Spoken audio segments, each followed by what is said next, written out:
আমি তো শুধু আসসালামু আলাইকুম। এই যে দেখুন দর্শক, আমার ব্ল্যাক রাইস ধানের ভিতরে কিন্তু আমি লাউ লাগিয়ে দিয়েছি।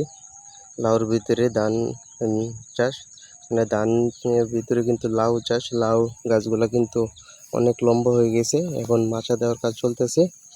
একদিকে ধান হয়ে গেছে এবং এখন লাউ গাছগুলো কিন্তু ধানের উপর দিয়ে কিন্তু বয়ে গেছে, তাই এখন মাচার দিয়ে কাজ চলতেছে। এই যে দেখুন দর্শক, মাচা দেওয়া হইতেছে। মাচা দিয়ে এখন কিন্তু লাউ গাছগুলো বাইরে দেওয়া হবে। পাওয়ার পর হচ্ছে আপনার ধান গাছগুলো কেটে ফেলা হবে, তারপর লাউ গাছগুলো কিন্তু উপর দিয়ে হয়ে যাবে।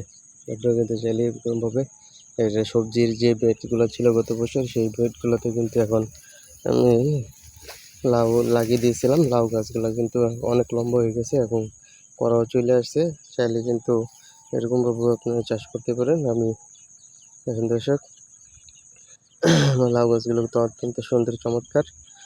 ধন্যবাদ সবাইকে। আসসালামু আলাইকুম।